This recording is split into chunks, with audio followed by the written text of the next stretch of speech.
இது எதற்காக என்னால் நீங்கள் சிந்திக்க வேண்டும்.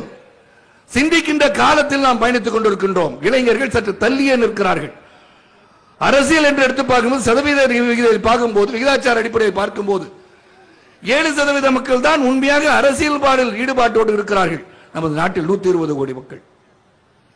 ஆக இவர்களுக்கு அரசியல் நாட்டமே இல்லாமல் சூழ்நிலை இருக்கும் போது இந்த இளைஞர்கள் எப்படி வழிநடத்தி செல்ல முடியும்?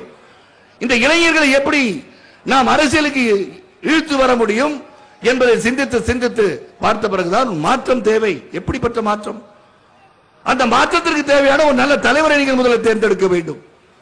ஆக இதோ இருக்கிற நல்ல தலைவன் என்னை நீங்கள் தேர்ந்தெடுங்கள் என்று நான் சொல்லவில்லை. இங்கு குறும்படம் ஒரு ஓடியது பெருந்தலைவர் 1954 முதல் 1963 வரை தமிழகத்திலே ஒரு பொற்காட்சி நடந்தது. எது முக்கியம் என்று சிந்தித்து பார்த்தார்கள். கல்வி முக்கியம், விவசாயம் முக்கியம், தண்ணீர் முக்கியம். தண்ணீர் குடிப்பதற்கும் அவசியம், தண்ணீர் விவசாயத்திற்கும் அவசியம். கல்வி முக்கியம். அனைவரும் கல்வி கற்க வேண்டும். அங்கு ஜாதி பார்க்கவில்லை, மதம் பார்க்கவில்லை, இனம் பார்க்கவில்லை. சகோதரர்களே, பெருந்தலைவர் என்று சொன்னால் இந்தியாவில் மட்டுமல்ல, தமிழகத்தில் பல பேர் அவர்கள் வீட்டிலே பெருந்தலைவர் படத்தை வைத்திருக்கிறார்கள், ஜாதி மதங்களை கடந்து. காரணம், அவர் கல்வி கண் திறந்தவர், கடவுளாக நினைக்கப்படுகிறார்கள்.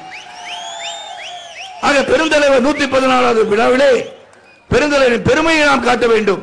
ஏதோ சில பத்திரிகைகளை பற்றி எழுதினார்களாம், இவர் பெருந்தலைவருக்கு சிலைக்கு மாலையிட வரவில்லை என்று. அது குறுகிய வட்டத்தில் பார்த்துக் கொண்டிருக்க சிலரை பற்றி நான் கவலைப்படுவதே இல்லை தோழர்களே. எதுக்கும் நான் செய்யறது, எனக்கு தெரியும் நான் நல்லது பண்றேன்னு. எனக்கு தெரியும் நான் நல்லது பண்றேன், உண்மையா இருக்கேன், மனசாட்சி கட்டுப்பட்டு நடக்கிறேன். மனசாட்சி கட்டுப்பட்டவன் யாருக்கும் பயப்பட தேவையே கிடையாது. நான் பயப்படவும் மாட்டேன். பயப்பட ஒருத்தர் தான், இறைவனுக்கு மட்டும்தான். எதுக்காக பயப்படணும்? அன்று கூட ஒரு பத்திரிகையை பார்த்தேன். ஒரு என் மேல் பிடிக்காத ஒருவர் அவங்க இயக்கத்திலிருந்து வெளியே வந்து விட்ட பிறகு அவர்களுடைய தொலைக்காட்சியை காண்பிக்கிறார்கள். வந்து இறங்கி வெளிநாடு சென்று திரும்பி வந்தேன், 85 லட்சம் மோசடி என்று போட்டிருக்கிறார்கள். அறிவு வேண்டாம் அவங்களுக்கு, அறிவு வேண்டாம் உங்களுக்கு. எடுத்து பார்க்க வேண்டியது, கோர்ட்டுக்கு போய் பாருங்க, கேஸ் எடுத்து படிங்க. ஆர்டிஐ என்று ஒன்று இருக்கிறது அல்லவா, எடுத்து பாருங்க. அதை பார்த்த பிறகு என்னையா கேஸ், சரத்குமார் மோசடி பண்ணார யாராச்சும் ஒருத்தர் நம்புவாங்களா? 85 லட்சம் மோசடி பண்ண யார? நான் மோசடி பண்ணனா? யார் மோசடி பண்ண வழக்கு போட்டவர் யார்? கேட்டு பார்த்தீங்களா? கேட்டு பார்த்திருக்கணும்.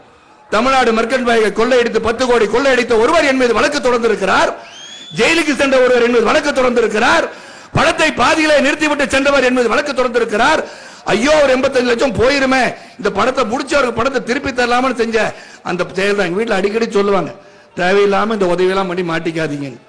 அதுக்கு உதாரணம், அதுக்கு பத்திரிகை